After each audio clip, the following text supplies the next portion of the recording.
próprio exército, os próprios generais, que são quase 10 mil, ninguém sabe quantos generais tem na Venezuela. Sei que são mais de 2.500. Ou seja, tem mais general do que folha na floresta. A Venezuela perdeu o senso do ridículo já. O Maduro é só o chefe do narcotráfico liderando outros traficantes, outros militares que aceitaram entrar no mundo corrupto dele.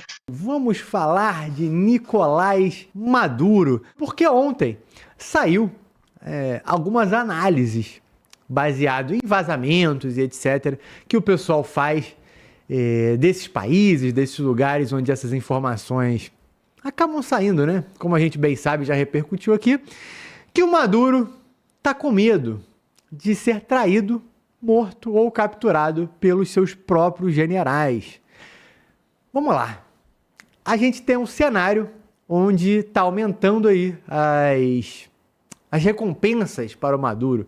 Já se fala que na próxima semana, ou nas próximas até o final desse mês, há uma possibilidade até do Maduro chegar a 100 milhões. 100 milhões de dólares, não de reais, para a captura do Maduro. E o Trump está cada vez mais perto. Eu acho que ele já chegou tão perto com aeronaves e navios que só falta pegar e botar um pezinho ali dentro. E aí eu queria ouvir de você, Carcará, né? Por que você acha que ele está com esse medo? Mas o que eu consigo vislumbrar disso é que eu teria medo no lugar dele, porque quem está em volta e já percebeu, vê se essa minha análise faz sentido, Carcará. O cara que está em volta, ele já percebeu que o Trump vai entrar e vai tirar o cara de lá. Só que aí vai ficar dinheiro para quem? Para ninguém, né?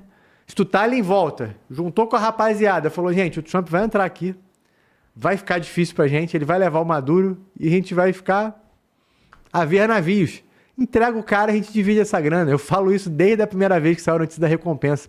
Junto uma galera, porra, depois divide essa grana. Eu tô maluco, Carcará? Será que ele tá com medo porque, sabendo que o Trump pode chegar a qualquer momento, os generais dele podem se antecipar? Qual é a frase dominante no meio do crime? Não existe amizade, o que existe são cúmplices, ou seja, negócio.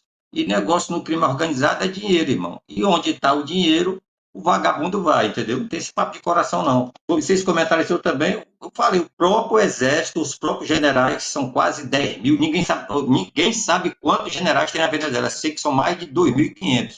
Ou seja, tem mais general do que folha na floresta. Lá o cara com 40 anos já é general há muito tempo já. Eu encontrei alguns lá na Venezuela, lá em Roraima. Cara, boyzinho de 18 anos, 16, capitão. Então é desmantelado o negócio lá. E eles não têm esse vínculo de hierarquia, disciplina e de moral e civismo, não, cara. A Venezuela perdeu o senso do ridículo já. O Maduro é só o chefe do narcotráfico liderando outros traficantes, outros militares que aceitaram entrar no mundo corrupto dele, entendeu? Então isso é viável, isso não é surpresa, isso acontece em todos os cartéis de droga aí no meio do mundo, um dedurando o outro.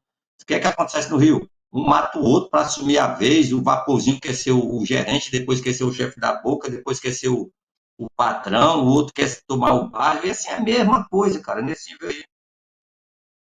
Nesse bololô todo, o Pete Hegseth, que é o secretário de defesa, foi para o porta-helicóptero dele lá, né? O maior navio de assalto anfíbio na área lá, e falou que não está lá para fazer exercício. Então, o pessoal se prepare que é uma missão real e que eles estão ali e vão cumprir a missão. Cada dia que passa só complica a situação do Maduro. Ele não tem onde se esconder, ele não pode usar comunicações, a quantidade de aviação aumentou, agora temos caças invisíveis F-35, que tanto faz estar em Porto Rico como lá na Flórida, é a mesma coisa em termos de aviação. Um abastecimento aéreo, o caça F-35 para a missão ali, é tudo perto, né? Mas eles colocaram ali em Porto Rico, em Porto Rico para botar pressão na rede, né, cara? E aumentar a quantidade de fuzileiros. Não tem nada dizendo que não vai ter a missão. O Maduro não consegue apoio internacional, está isolado. Ele falou que toda a América Latina ia proteger ele. Pelo contrário, os países estão se juntando aos Estados Unidos, inclusive países da Europa estão fazendo uma grande joint de combate junção de combate para dar mais legalidade às ações do Trump. Eu chego à seguinte conclusão: o Trump ainda não fez o ataque, ele tem a legalidade, tem a autorização do Congresso americano, mas ele precisa de mais legalidade em termos globais, entendeu? Por isso que está esperando mais apoio da América Latina e da Europa. E talvez até da África, se de repente algum país da África aí queira participar aí. Eu acho difícil, né? Mas não impossível. Então a França já entrou, a Inglaterra com certeza já sinalizou, Israel falou também se precisar chega junto. E isso aí, cara, é normal. Uma ditadura não tem sustentação. O povo não reage porque é um povo, já falei, o venezuelano é indígena, ele não tem costume de lutar. Ele não tem esse costume de lutar. E ele não tem arma, foi tomado. O ditador, quando chega, ele tira o porte de arma das pessoas. Primeira coisa que ele faz, não tem porte de arma, que é o documento mais difícil na ditadura e o bem mais difícil de todos, é você ter uma posse e um porte de arma, né? Então, meu amigo, isso aí vai rolar muita coisa. Não sei quando vai começar, só sei que quando começar, vai ser um verdadeiro inferno. E o americano tem duas opções: fazer uma ação rápida e tirar o Maduro com o apoio dos militares venezuelanos, que deverão assumir o poder de transição, ou fazer um combate demorado até a Venezuela sucumbir no fracasso dela militar e sucumbir nos meios, né? Porque ela não tem condições de citar um combate. E já está sofrendo com dinheiro, porque como ele fechou o Caribe, ninguém está entendendo o que está acontecendo, né? Quando ele foi e fechou ali o Caribe, as rotas comerciais aéreas pararam de voar, ou seja, o que tem de cocaína dentro da Colômbia, do Peru e do Equador, que um vai passando por outro aí, para passar pela Venezuela, e não tem para onde ir, meu irmão, deve ter armazém de cocaína saindo pelo ladrão, porque não está tendo mais voo, nem por mar e nem pelo ar. E não tem vias terrestres. Tem pelo Brasil, mas tem fiscalização lá. Não tem outra via. Não tem ligação por estrada Colômbia e Venezuela. Então, meu amigo, ele já tá na dificuldade porque não vende petróleo, está na dificuldade porque a economia quebrou, e agora o único meio de dinheiro era o tráfico, que também o Trump vai ficar lá, o paradão. Só ele ficar ali é equivalente quando a Força Armada entra numa comunidade, fica lá, ó. Não precisa fazer nada, que nem o Batata, não precisa fazer, só chega lá e ficar. O viciado já não vai mais lá, a boca de chuma não vai mais funcionar e vai quebrar, pô. Só que ela é nação, né, filho? Tem que sustentar 8 milhões de guerrilheiros junto com o exército, tem os militantes que ele paga lá, a população já está fodida mesmo, então não pega muita coisa, não. Mas nós estamos nesse nível na Venezuela, cara. O Maduro pode, a qualquer hora, ele levar voz de prisão do pessoal dele. Eu acho pouco provável isso acontecer nesses dias, tá? Mas que já tem general, que já pulou fora do barco, mas ainda não confessou, porque se falar lá é preso e morre, né? Então estão só esperando o primeiro ataque acontecer para eles se revelarem de que lado estão. Isso aí vai acontecer, pode acreditar. Excelente, Carcará. E a droga não saindo para os Estados Unidos, o que acontece? Ela barateia e já deve ter alguém do PCC lá negociando para trazer essa droga para cá para o Brasil, para mandar para a Europa, né não, mano, Walter? O que funciona nesse país é o crime organizado, né? Então isso aí já deve estar sendo alvo de conversas entre eles. Miquel, queria te ouvir. E rapaziada, temos mais de 2.000 pessoas nessa live, mas nós temos 1.500 likes. Deixa essa força aí, nosso programa já vai chegar ao fim, mas deixa seu like, compartilha e vamos que vamos. Miquel. Ô Eric, olha só, o que nós temos é o seguinte: algumas fontes internacionais estão trazendo que o ex-presidente da Espanha, José Luís Rodrigues Zapatero, está conspirando com os próprios chavistas para sacrificar o Maduro, mas manter ativo o cartel de Los Soles. Por quê? Esse ex-presidente espanhol, o José Luís Rodrigues Zapatero, foi um cara acusado pela oposição venezuelana de ser alguém na Europa que apoiava o regime Nicolás Maduro. Inclusive, o Zapatero chegou a ser denunciado pela oposição venezuelana e por outras organizações de direitos humanos ao Tribunal Penal Internacional, justamente por ser considerado um facilitador para os abusos cometidos dentro da Venezuela. Então, tudo indica que há sim uma mobilização para, se o problema é o Nicolás Maduro, Diosdado Cabello e o padrinho, vamos tirar esses três reorganiza o sistema e viveremos em paz novamente com os Estados Unidos, sem acabar com os esquemas que são financeiramente rentáveis para muita gente lá dentro. E aí, agrava-se a isso ainda, se a gente lembrar que boa parte dessa situação de dizer que o Nicolás Maduro é um líder do cartel tem a ver também com a prisão e delação premiada do ex-chefe do Serviço de Inteligência da Polícia Bolivariana, um coronel que foi preso pelos Estados Unidos e, em delação premiada, delatou ali o que seria o grande esquema realizado pelo exército venezuelano para manter o tráfico de drogas na região. Então, se nós considerarmos essa possível atuação de Zapatero, junto com a questão desse coronel que fez uma delação premiada, nada impede que a gente venha inferir disso aí que esse coronel estaria em contato com o alto comando, com a cadeia de comando venezuelano, do exército venezuelano, para garantir ali uma transição que atenda aos interesses do Nicolás Maduro, sem necessariamente atrapalhar os negócios, porque a gente sabe que o tráfico é um hipernegócio. É uma ferramenta que movimenta a economia e o seu fim pode sim causar prejuízos econômicos absurdos. A economia colombiana é baseada em grande parte, tem uma parcela significativa do PIB afetada diretamente ao tráfico de drogas. A própria economia nacional, a própria economia brasileira tem uma parcela do PIB que está atrelada ao dinheiro que circula no tráfico de drogas. Porque por mais que esse dinheiro seja ilegal, ele entra alguma das vezes no sistema legal através da lavagem de dinheiro, acaba pagando algum nível de imposto, acaba gerando algum nível de emprego. Repito, é ilegal, mas não muda o fato de que ele é um fator importante na economia. Tem que tirar? Tem que acabar com o tráfico? Tem. A gente tem outras formas de lidar com essas questões econômicas, mas o impacto imediato é real. Portanto, se houver a derrocada do Nicolás Maduro na Venezuela, é interessante para diversos grupos lá, além dos traficantes, de que esse cartel de Los Soles permaneça. Então, existem sim indícios claros de que haveria um conluio para fazer uma transição mantendo o chavismo. Porque aí você vai ter menos, como é que eu posso dizer? Uma necessidade menor de reestruturação, você vai ter menos gente sendo presa, menos gente sendo condenada e tudo seguiria normal. Por causa do Zapatero e por causa do coronel que fez a delação premiada junto aos Estados Unidos. E aí a gente vê o desespero do Maduro, como a gente já falou. O Maduro já se propôs a auxiliar os Estados Unidos no combate às drogas. O Maduro já disse, enviou inclusive tropas para a fronteira da Colômbia dizendo que estava combatendo o tráfico de drogas. O Maduro já pediu apoio à ONU. O Maduro já mandou recado para o Donald Trump falando que sempre o respeitou, que não tem necessidade disso.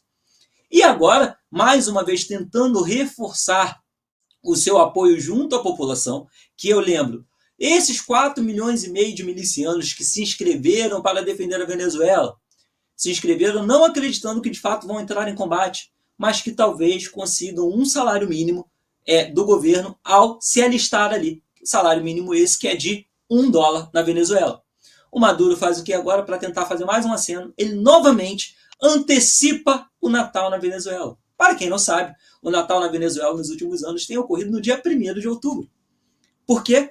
O Natal, nós sabemos que movimenta a economia. Então, se a data muda, olha a ideia, Maduro literalmente muda o aniversário de Jesus. Tudo bem que, se a gente for parar para olhar na história, né, o aniversário de Jesus não seria necessariamente dia 25 de dezembro, mas tradicionalmente é dia 25 de dezembro no mundo inteiro, mas Nicolás Maduro antecipa o aniversário de Jesus para 1º de outubro como uma forma de movimentar, aquecer a economia para garantir apoio popular, para mudar o foco das discussões no país, uma vez que é um momento festivo, um momento ali de confraternização entre as pessoas. Nicolás Maduro está desesperado. Mais uma vez eu repito, apelou do presidente Donald Trump, dizendo que sempre o apoiou, que sempre o respeitou, que quer inclusive colaborar contra o tráfico de drogas. E um sinal mais claro ainda, quanto a essa questão dos militares, diz respeito à nomeação de um embaixador como general, ou seja, trazendo um civil, um agente político, para um cargo de posição e destaque militar, na expectativa vã de tentar conter os ânimos dos militares, que vejam bem, se o salário é $1, 50 milhões de dólares são 50 milhões de salários mínimos. Faça uma projeção para o Brasil e vejam o tamanho que a gente está falando. Porque a gente fala em 50 milhões, Mas quando você projeta para uma economia falida como a da Venezuela, isso em termos de real, nós estaríamos falando aí de o triplo, o quádruplo do valor, talvez 200, 300 milhões, se a gente for pensar em proporcionalidade. Então Maduro está numa situação muito delicada e ainda tem seus principais parceiros internacionais, que seria o José Luiz Rodrigues Zapatero, negociando para reorganizar o sistema dentro da Venezuela, mantendo o chavismo no poder, sacrificando Nicolás Maduro. E aí, rapaziada, o Trump, ele não tá aí para brincadeira, né? Ele resolveu aumentar, ele está buscando aprovação, na verdade, para o orçamento, o novo orçamento de defesa dos Estados Unidos, que passaria do valor de $1 trilhão, que é equivalente aí a mais ou menos metade do PIB brasileiro inteiro. E ele quer elevar esse valor. Essa elevação, ela passa de 10% do que já era o programado ali do ano, mas o que chama a atenção é que havia uma projeção que o governo, assim que o Trump entrou no governo, né, no começo desse ano, de que lá para 2029 ou 2030 os Estados Unidos teria uma verba, um investimento na casa de $1 trilhão. Bom, a gente está em setembro, né, gente? E a gente já está vendo o Trump querendo um investimento que seria feito daqui a 4 ou 5 anos. Outra coisa que vale a pena destacar é que no governo Biden, o Biden disse que, apesar de conflitos como estavam acontecendo ali com a Rússia e Ucrânia, que já estava acontecendo na época dele, né?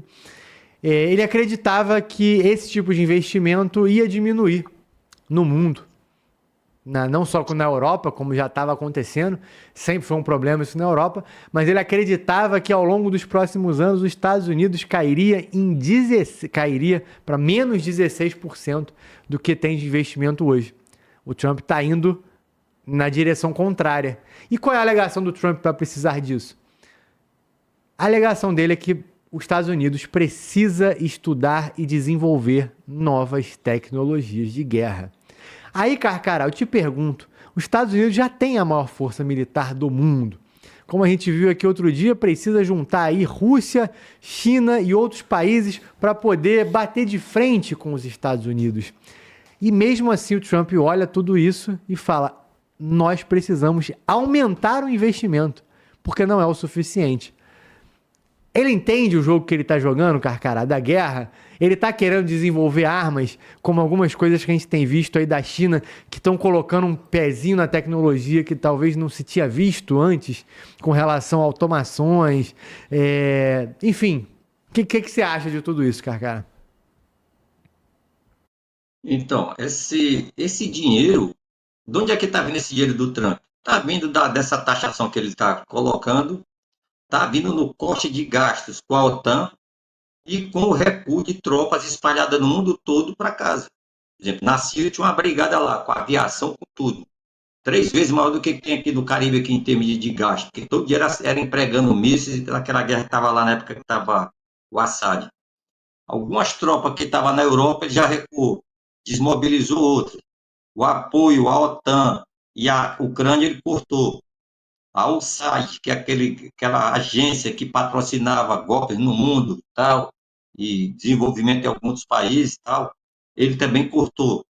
Vários apoio a ONGs, grupos culturais, que era só tipo essa universidade aqui do Brasil, só para enrolar maconha, também cortou. Então, são bilhões e bilhões que ele recuperou aí. O que é que ele fez? Jogou para a defesa. O cara acha que jogar isso para a defesa é gastar dinheiro. Não é, senhores. Cada tecnologia que é desenvolvida dentro dos grandes centros de pesquisa, que é o DARPA, o Departamento Geral de Pesquisa. Alguns a gente chama de são tecnologias secretas, outros a gente chama de tecnologias aliens, que ninguém sabe de onde é que veio que eles tiraram aquilo.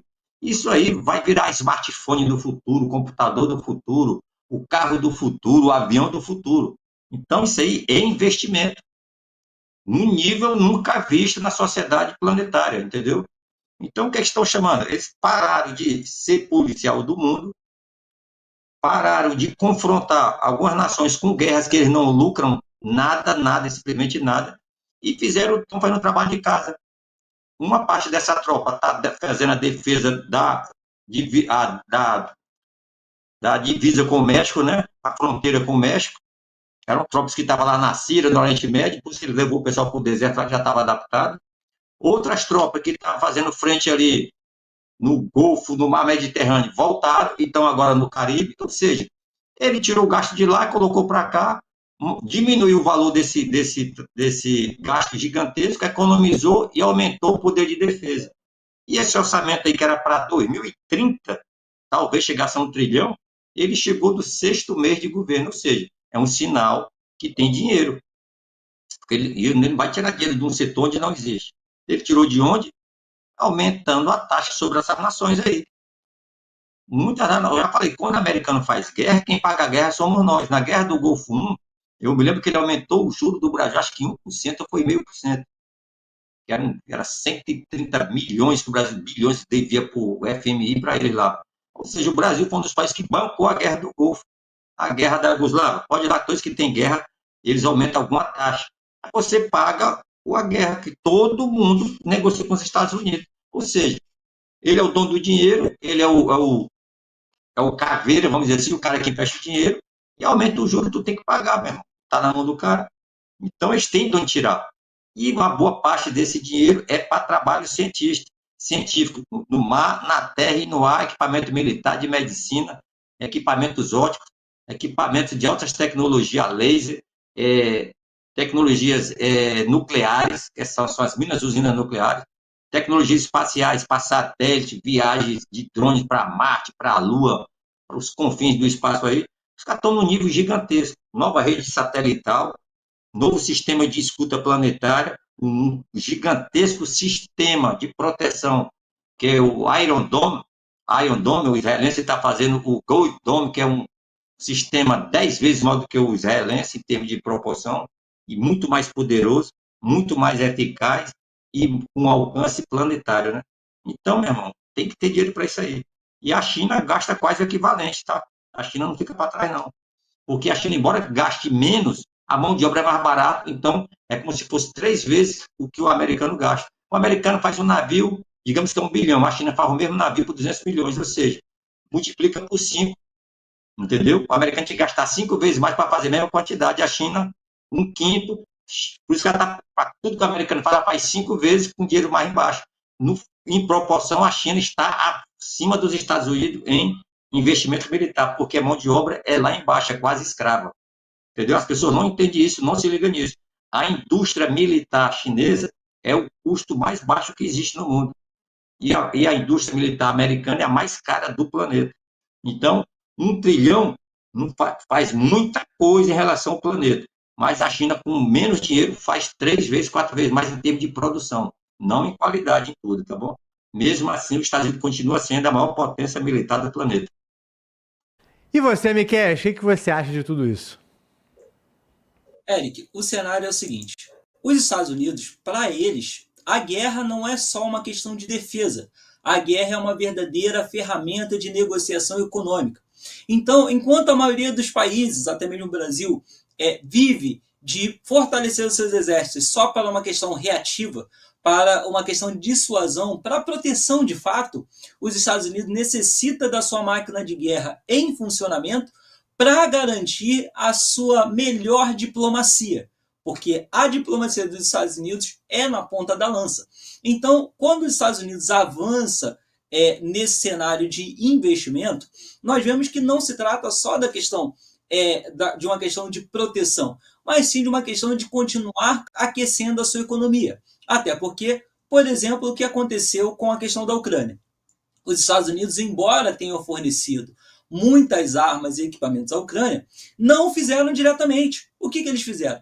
Eles compraram as armas dentro da própria indústria bélica americana e enviaram essas armas para lá. Ou seja, mantiveram o dinheiro dentro do seu país. As guerras dos Estados Unidos são, portanto, uma grande ferramenta para a economia deles. E aí nós temos também que estamos entrando uma nova corrida armamentista, a exemplo do que aconteceu ali durante a corrida espacial, durante o próprio período da Guerra Fria, quando nós vemos o avanço tecnológico que a China apresenta no último desfile militar, quando nós vemos o cenário da Ucrânia testando novas tecnologias e novas estratégias de combate, e os Estados Unidos se vê obrigado a reorganizar suas estratégias, reorganizar todo o seu poderio bélico. Isso por quê? Embora os Estados Unidos estejam em confronto permanente pelo globo, esteja o tempo todo lutando diferentes guerras, em geral, os Estados Unidos combatem rebeldes, combatem terroristas, grupos que não têm o mesmo nível de organização e o mesmo tipo de aparato militar que é um exército tradicional para uma guerra convencional. Então ele se vê obrigado a reajustar toda a sua crença militar, tudo aquilo que eles tinham de equipamento, quando vem de fato o que está acontecendo no laboratório que hoje é o território ucraniano nesse conflito com a Rússia. Pode-se até dizer que parte do objetivo da Rússia em manter esse conflito sendo estendido é para garantir cada vez mais esse laboratório de testes aí.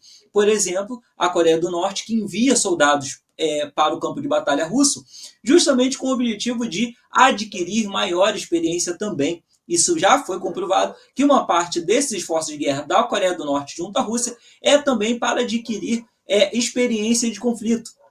Houve também relatos não confirmados, né, de operadores de operações especiais da Inglaterra, dos Estados Unidos, da França e de outros países, membros regulares das Forças Armadas desses países que estariam no terreno ucraniano, não combatendo diretamente, mas coletando dados para aprimorar as suas estratégias de combate. Então, todo esse trabalho que o Trump vem desenvolvendo em ampliar o recurso o seu recurso militar é sempre nesse objetivo, garantir a economia americana ainda mais aquecida. Só que com um agravante. Para que ele possa manter essa atuação, manter esse orçamento, esse gasto militar, ele precisa obrigatoriamente continuar com essa guerra tarifária que ele vem traçando contra o Brasil, contra a Índia, contra outros países no mundo. Justamente porque o modelo econômico que os Estados Unidos vinha desenvolvendo ao longo dos anos chegou no limite e poderia sim colapsar. Então, essa decisão do presidente Donald Trump de taxar outros países, apesar das justificativas, no Brasil justificando que era uma questão pela democracia do Brasil, na Índia porque a Índia está comprando petróleo russo e isso está atacando os cidadãos ucranianos. Para cada país ele inventou uma desculpa diferente. Mas no final a grande justificativa por trás disso tudo é garantir que a dívida pública americana diminua e o investimento militar possa aumentar. Inclusive, ele falou com todas as letras. Isso que eu estou dizendo agora, quando um tribunal americano resolveu dizer que o Trump, que as tarifas que o Trump aplicou sobre o Brasil e outros países seriam uma tarifa ilegal. E ele diz com todas as letras, olha, se vocês pararem as nossas tarifas, os Estados Unidos estará em sério risco de segurança nacional, pois não seremos capazes mais de manter o nosso exército. Então, ele precisa aliar o investimento militar para manter essa economia de guerra que ele tem, mas também ele precisa continuar no sistema tarifário, essa guerra tarifária com o resto do mundo, para continuar esse empreendimento. Na verdade, dá para se dizer que os Estados Unidos jogam um jogo muito perigoso, uma pirâmide financeira, só que em jogos de guerra.